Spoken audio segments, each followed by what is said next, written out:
अस्सलाम वालेकुम।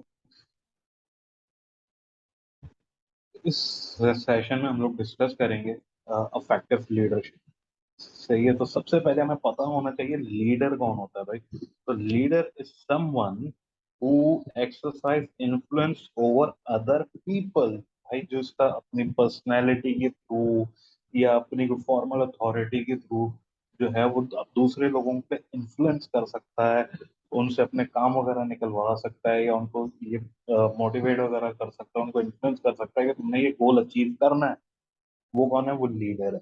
अच्छा जी, अब लीडरशिप क्या है? Leadership is an interpersonal influence directed toward the achievement of goal और गोल्स। ठीक है। अब इंटरपर्सनल इन्फ्लुएंस है, ठीक है, यानी कि आप वही आपकी पर्सनैलिटी के थ्रू भी हो सकता है, जैसे कि जी I am a big fan of Khan साहब, इमरान खान। अपनी पर्सनैलिटी के थ्रू ही लोगों को जो है वो अट्रैक्ट कर रहे हैं ना कि यार तब्दीली लेकर आनी है। स्टीव जॉब्स अपनी पर्सनालिटी के थ्रू कर रहा था, बिल गेट्स अपनी पर्सनालिटी के थ्रू कर रहा था। ठीक है। सो अच्छा जी, अब हमारे पास सवाल आता है कि जी एक अफेक्टिव लीडर किस तरह बन सकता है। तो इसके लिए कुछ अफेक्टिव लीडरशिप के लिए जनाब कुछ थ्योरीज हैं जो कि हमने अपने पहले बिजनेस एंड टेक्नोलॉजी F1 के पेपर में भी पढ़ी थी। बहुत सारी थ्योरीज, मॉडल्स, रिसर्च वगैरह इसके अंदर पाए जाते हैं। पहले हमारे पास आ जाता है ट्रेड थ्योरीज। ठीक है। जो कि इसके अंदर है जी, पहले ये बताता है फिजिकल ट्रेड्स। ठीक है, फिजिकल ट्रेड क्या है? जैसे कि ट्रेड थ्योरीज में पहला आ जाता है फिजिकल ट्रेड्स, जैसे कि उसकी एनर्जी, उसकी अपीयरेंस, उसकी हाइट। ठीक है। पर्सनैलिटी ट्रेट्स आ जाते हैं, जैसे कि जी उसकी अडॉप्टेबिलिटी, उसका enthusiasm, उसका सेल्फ कॉन्फिडेंस। अच्छा जी, सोशल ट्रेट्स आ जाते हैं। सोशल ट्रेट्स सच एज जी के कॉपरेशन कैसी है, कर्टेसी कैसी है, एडमिनिस्ट्रेटिव एबिलिटी उसकी कैसी है। अ, अच्छा जी, अबव एवरेज इंटेलिजेंस है कि नहीं। अ, उसके अलावा इनिशिएटिव के भी इंडिपेंडेंस है, कैपेसिटी है कि जी वो परसीव करे, नीड फॉर एक्शन, मोटिवेशन अपने जूनियर्स में लेकर आए, सेल्फ अश्योरेंस और कॉन्फिडेंस हो। ये चीजें इसके अंदर आ जाती हैं। फिर हम लोग हमारे पास आ जाता है कि बिहेवियरल स्टाइल या थ्योरीज। ठीक है, बिहेवियरल स्टाइल और थ्योरीज में जो है ये लीडरशिप स्टाइल थ्योरीज हैं जो कि डिफरेंट सक्सेसफुल लीडर्स के उन्होंने उठाए और उन्होंने कहा जी ये स्टाइल आप उठा लें लीडरशिप के लिए। उसने बताया। अब इसके अंदर मेनली जो है वो 4 स्टाइल्स जो हैं वो एशरिच मैनेजमेंट कॉलेज के रिसर्च के मुताबिक 4 स्टाइल्स जो हैं वो बड़े हिट गए। एक है टेल्स, ऑटोक्रेटिक। ठीक है। यहाँ पे क्या है? मैनेजर सारे डिसीजंस लेगा और अपने स्टाफ को जो है वो इंस्ट्रक्शंस दे देगा और वो उनको बगैर क्वेश्चन के जो है वो इसको फॉलो करना पड़ेगा। कोई सवाल जवाब नहीं, जिसने बोला आपने करना है। ऑटोक्रेटिक भी कहते हैं टेल्स, यानी कि जी आप कह लें जो कि डिक्टेटरशिप में होता है। सेल्स, जिसको आप कहते हैं परसुएसिव। यहाँ पे मैनेजर ही डिसीजन ले रहा है, लेकिन उसका मानना है कि जी इसके जो जूनियर्स वगैरह हैं उनको मोटिवेटेड रहना चाहिए। ठीक है। तो उनके व्यूज वगैरह जो है वो सुन ले। फिर एक आ जाता है कंसल्ट, पार्टिसिपेटिव।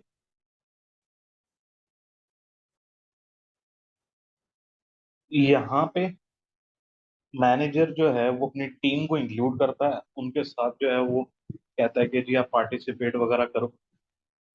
और फाइनल से सीखा आएगा कंसल्ट, फिर ज्वाइन, डेमोक्रेटिक। यहाँ पे लीडर और टीम मिल के डिसीजन ले रही है, मिल के डिसीजन लेगी जो भी लेगी ऑन द बेसिस ऑफ जो भी कंसेंसस और वगैरह होंगे उसकी बेसिस पे। ठीक है। एशरिच ने डिस्कवर करा कि जो सबसे ज्यादा चलने वाला स्टाइल है वो कंसल्ट स्टाइल है, लेकिन कंसिस्टेंसी की तरह से, जहाँ कंसिस्टेंसी चेंज होती है लोगों का जो है वो मूड खराब होना शुरू हो जाता है, यानी कि लोग उसको नहीं कर रहे होते ज्यादा, एक्सेप्टेबल नहीं होता। फिर हमारे पास एक और स्टाइल आ रहा है, कंटीजेंसी या कॉन्टेक्चुअल थ्योरीज। ठीक है, ये क्या कहता है, no style is the best style is one which suits the current situation. ठीक है, इसकी मिसाल आप यूं लो, आप मेरे पास आए, आपने कहा जी सर मेरे लिए बेस्ट गाड़ी कौन सी होगी, यार मैंने अपने हिसाब से बता दी कि यार तुम एक काम करो, तुम जाके वीगो ले लो। ठीक है, अब आपने वीगो ले ली, वीगो लेके आप चलाते हुए आप ऐसे मोहल्ले में ऐसी जगह रहते हो जहाँ पे गलियां तंग हैं। अब उसके लिए तुम गली तो तोड़वाओगे, अपना गेट तोड़वाओगे गाड़ी खड़ी करने के लिए। आप क्या कहोगे, सर आपने मुझे कैसी बता दी। मैं तुम्हें क्या जवाब दूंगा, मैं कहूंगा यार मैंने तुम्हें अपने हिसाब से बताई, मैंने अपने हिसाब से बताई जो मेरे बेस्ट लगी थी, तुमने अपनी सिचुएशन में आगे रखी ही नहीं। तो क्या, जो स्टाइल है, बेस्ट स्टाइल हमेशा ऑटोक्रेटिक नहीं चलेगा, हमेशा टेल्स नहीं चलेगा, हमेशा जो है सेल नहीं चलेगा, हमेशा कंसल्टेटिव नहीं चलेगा। Different situation to situation styles आपको वैरी करने पड़ते हैं। ठीक है, फिर हमारे पास आ जाता है leadership and management. Leadership and management, देखो जरूरी नहीं है एक लीडर जो है वो मैनेजर हो सकता है, लेकिन मैनेजर का लीडर होना जरूरी नहीं। ठीक है, लीडर का काम क्या है, वो ऊपर बैठ गया, उसने उसको बोला जाओ, वो चीज ये डायरेक्शन है, आपने इस चीज को अचीव और अटेन करना है। ठीक है, फिर रास्ते में इधर कुछ मसला हुआ, अब वो आपको कहेगा कि भाई इधर से नहीं, आप इधर घूम जाओ। अब मैनेजर कौन है, मैनेजर वो है, अब जैसे मैंने बोला कि leader can be a manager but manager necessarily not a leader. ठीक है, लीडर क्या है, एक ग्रुप का जो है वो इनफॉर्मली उसके पास चॉइस होती है, ग्रुप ऑफ पीपल से अपने काम निकलवाए, जैसे बोला भाई अपने पर्सनालिटी के थ्रू या फॉर्मल अथॉरिटी के थ्रू। अब मैनेजमेंट क्या है, मैनेजमेंट क्या है, it is a process of setting and achieving the goal of the organisation through a function of management. ठीक है, जो कि प्लानिंग हो सकती है, ऑर्गेनाइजिंग हो सकती है, कंट्रोलिंग हो सकती है। एक ऑर्गेनाइजेशन मैनेजमेंट को हायर करती है और उसके पास एक फॉर्मल अथॉरिटी होती है। ठीक है, और उसके थ्रू जो है वो लोग अपने सबऑर्डिनेट से काम करवा रहा होता है। अब मैनेजर लीडर कब बनेगा, मैनेजर लीडर तब बन सकता है जब वो उनसे अपनी फॉर्मल अथॉरिटी अथॉरिटी के बजाय अपने इन्फ्लुएंशियल पावर के थ्रू काम निकलवा ले। ठीक है, फिर स्किल्स ऑफ लीडर पे बात करें, स्किल्स ऑफ लीडर पे बात करें। ठीक है, तो बेसिक एम लीडर का है कि जी वो सक्सीड हो, जो उसकी टास्क है उसको कंप्लीट करने में सक्सेसफुली। ठीक है, इफेक्टिव लीडर की निशानी ये है कि वो लोगों को इंस्पायर करता है, उनके अंदर अपने सबऑर्डिनेट के अंदर कॉन्फिडेंस डालता है, ट्रस्ट पैदा करता है। अब किसकी जो स्किल्स हैं एक अच्छे लीडर के, वो क्या होते हैं, क्योंकि वो अंडरस्टैंडिंग रखता है कि उससे रिक्वायरमेंट्स क्या है, ग्रुप्स की तरफ से जो रिक्वायरमेंट है वो क्या होंगी, उसके अंदर एबिलिटी होगी डिसीजन मेकिंग की, समटाइम अंडर प्रेशर डिसीजंस लेने की, जैसे कि भाई गेम में खान साहब लेते थे 92 का वर्ल्ड कप, जैसे कि जी स्टीव जॉब्स ने लिए, बिल गेट्स ने लिए, कि क्रूशियल टाइम पे कि यार हमें अब अपनी ड्रॉप आउट करके अपने स्टार्टअप पे फोकस करना चाहिए। ठीक है, फिर understanding of a human nature to appreciate attitude of group. ठीक है, ह्यूमन नेचर को अप्रिशिएट करे ताकि वो मोटिवेट हो, कॉन्फिडेंस अपने अंदर भी हो, अपने ग्रुप के अंदर भी हो। अच्छा जी, ability to create a sense of direction. ठीक है, उसका क्लियर आइडिया होना चाहिए कि भाई वो क्या अचीव करना चाहता है, कि डिपार्टमेंट से, बिजनेस यूनिट से, ऑर्गेनाइजेशन से उसने क्या अचीव करना है, उसका विजन क्या है स्टाफ को लेके, और उनको कम्युनिकेट करे, उनसे वो काम निकलवाने की उसके अंदर काबिलियत होनी चाहिए। ठीक है, फिर the ability to think strategically, innovation, visions देखे कि लॉन्ग वाइल के अगले 10 साल में बाद मैंने कहाँ पहुंचना है, उसके लिए मुझे क्या करना होगा। ठीक है, ये कुछ स्किल्स हैं जो कि नेसेसरीली होने चाहिए। फिर लीडरशिप एंड कल्चर के ऊपर बात करें जरा। लीडरशिप एंड कल्चर के ऊपर बैनिस भाई ने जो है ना दो टाइप्स ऑफ लीडर बोले। उसने कहा एक होता है ट्रांजैक्शनल लीडर, ठीक है। ट्रांजैक्शनल लीडर जैसे यहाँ पे आप पढ़ सकते हो कि see the relationship, transactional leader see the relationship with the follower in terms of trade, ठीक है। ट्रेड कि जी आप अगर मुझे सर्विस दोगे, लॉयल्टी दोगे और कंप्लाई करोगे, चीजों को मेरे हिसाब से काम करोगे तो आपको रिवॉर्ड मिलेगा। ये है ट्रांजैक्शनल लीडरशिप। और एक है ट्रांसफॉर्मेशनल लीडरशिप।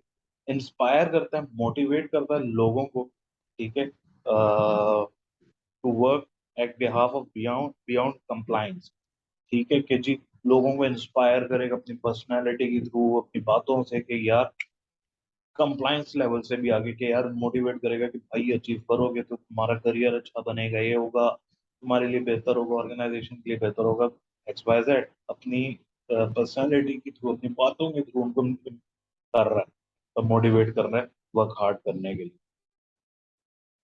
फाइनली हमारे पास लास्ट कॉन्सेप्ट आ जाता है इंटर या इंटरप्रेन्योरशिप।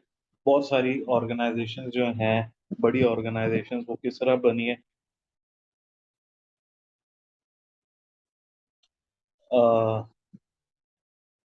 एंटरप्रेन्योर्स कौन है? जिनके पास एक आइडिया होता है और वो उसके लिए जो है वो रिस्क लेने को तैयार हो, ठीक है। सक्सेसफुल प्रोडक्ट बनाने के लिए जो है वो रिस्क लेते हैं और जान लगा देते हैं, फुल रगड़ा लगा देते हैं। वो है इंटरप्रेन्योर्स। फिर एक है इंटरप्रेन्योरशिप। यहाँ पे बिजनेसेस, ऑर्गेनाइजेशंस जो हैं वो मोटिवेट करती हैं अपने एम्प्लॉयज को कि वो आइडियाज लेकर आए, ठीक है, और रिस्क लें बिजनेस को ग्रो करने के लिए। मेजर ब्रांड्स की आपको एग्जांपल देता हूँ, जैसे कि सोनी प्ले स्टेशन, पोस्टेड, ये वो हैं जो कि इंटरप्रेन्योरशिप का कल्चर लेकर आए। फेसबुक, फेसबुक का जो लाइक बटन का आइडिया है वो भी फेसबुक का एक जूनियर स्टाफ लेकर आया था, जो कि वो इम्प्लीमेंट हुआ। अच्छा जी। अब किस तरह the ways to encourage such entrepreneurship include, किस तरह एंटरप्रेन्योरशिप आप एम्प्लॉयज के अंदर इम्बेड कर सकते हैं। आप कल्चर सेटअप करें एम्प्लॉयज के अंदर कि वो एक्सप्लोर करें नए आइडियाज को, अगर वो रिलेटेड नहीं है टू देयर ऑफिशियल रोल्स, ठीक है। ये इस तरह भी काम करेगा कि लोग जो हैं आप उनको टाइम दो कि यार बैठो और सोचो, idea. Managers, number two, managers should have open door policies, making it easy for their staff to come and discuss new ideas. Managers की जो है वो ओपन डोर पॉलिसीज होनी चाहिए कि यार आपके पास कोई आइडिया कभी भी है, आप मुझे कॉल कर लें, आप मेरे पास आए, कैबिन में आ जाएं और मुझे आइडिया बताएं, ठीक है। Removing administrative barriers and bureaucracy so that new ideas can be presented. यानी ऐसा नहीं है कि जी वो मैनेजर से अपॉइंटमेंट लो, या जो मैनेजिंग डायरेक्टर उससे अपॉइंटमेंट लेना होगा, इजाजत लेनी होगी, फिर उसके कमरे में जा सकेंगे। ऐसा नहीं भाई, ओपन डोर पॉलिसी कोई बैरियर नहीं है, आप एनी टाइम उसके पास चले जाएं, पूछ के कॉल करके कि जी हाँ सर आप अवेलेबल है, मैंने आपसे बात करनी है, मेरे पास आइडिया। फिर develop a culture where innovation is valued, failure is not the final word, ठीक है। यानी कि ऐसा कल्चर लेकर आओ जहाँ पे इनोवेशन की वैल्यू हो, और ये नहीं कि वो उसको ये नहीं डराना कि भाई अगर तुम फेल हो गए तो भाई बस टाटा बाय बाय। हाँ, लेकिन कैलकुलेटेड रिस्क हो, ऐसा ही नहीं कि अब फ्रीबी बन जाओ, हर बॉल में निकल के छक्का, ये गेम नहीं है। अच्छा जी। फिर budget, budget for resources to develop new ideas, entrepreneurs should not be expected to finance development themselves. अच्छा जी, कि भाई एक बजट हो ऑर्गेनाइजेशन का जो कि न्यू आइडियाज को डेवलप करने में लगाया जाए। ऐसा नहीं कि इंटरप्रेन्योर्स जो है ऑर्गेनाइजेशन के, आप उन्हीं के उस पर ऊपर जो है वो टोपी डाल दो कि आपने खुद ही जो है आइडियाज को फाइनेंस खुद ही करना है, ऐसा ना हो, ठीक है। सो ये था हमारा चैप्टर इफेक्टिव लीडरशिप का। आई होप क्लियर होगा। नेक्स्ट टाइम फिर बात करते हैं, तब तक के लिए